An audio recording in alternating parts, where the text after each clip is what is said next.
Дивите лебеди. Съветски филм по приказката на Ханс Кристиан Андерсен.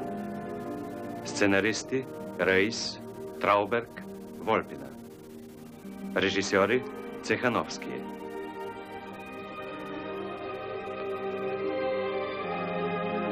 Музика Варламов. Далеко-далеко, в той стране, куда улетают от нас на зиму ласточки, жил король. У него было 11 сыновей и одна дочь, Елиза. Далече, далече, в страната, където зиме лястовичките отлитат, живял един крал. Той имал 11 сина и една дъщеря, Елиза. Ты сядешь девчонке на голову. Пусть она станет такой же тупой, как ты. А ты сядешь девчонке на лоб. Пусть она станет такой же уродливой, как ты. А ты, милый, сядешь ей на сердце. Пусть оно станет таким же злым, как твое. Слушай, ще седнеш върху главата на момичето. Дано тази Елиза стане толкова тъпа, като теб. А ти ще седнеш върху челото й. Дано да стане толкова грозна, каквато си ти. А ти, милата ми, намести се върху сърцето й.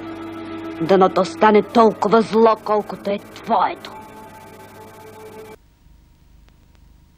Где же дети? Почему дети опаздывают? Вот это, наверное, они. Извините, пожалуйста, за опоздание. А где же братья? Братья? Какие братья? Кто пустил сюда эту заморашку? Заморашку? Папа, я же твоя дочь. Твоя Элиза. Разве ты не узнал меня, папа? Эта заморашка смеет называть себя Элизой? Выгнать ее со двора! Спустить на нее собак! Спустить на нее собак. Вон, вон, вон, вон, вон отсюда. Къде са децата? Защо закъсняват за закуската? Ето ги, идват. Извинете ме за закъснението. А къде са братята ми? Братя? Какви братя? Кой е допуснал това мръсно момиче? Мръсно момиче? Татко! Та това съм аз, твоята дъщеря Елиза. Нима не ме познава, Марш! татко! Да не си посмява да се наричаш Елиза! Вън от двореца! Пуснете кучетата! Пуснете кучетата! Вън, вън, вън от двореца!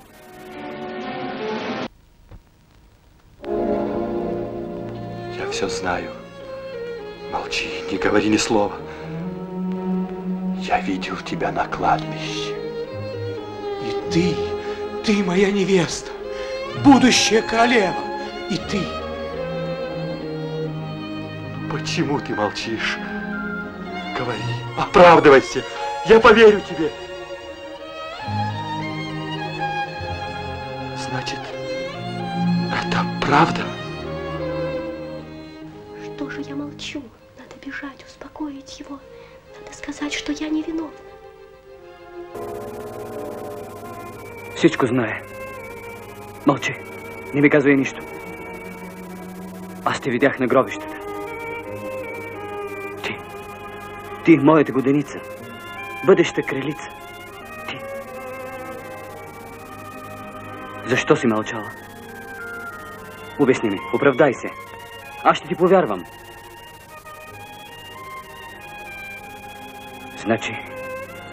Това е истина. Защо мълча? Трябва да го догоня, да го успокоя, да му кажа, че съм невинна. Теперь я могу говорить. Я невиновна. Я дала обет молчания, чтобы спасти моих братьев. И вот теперь мы все вместе.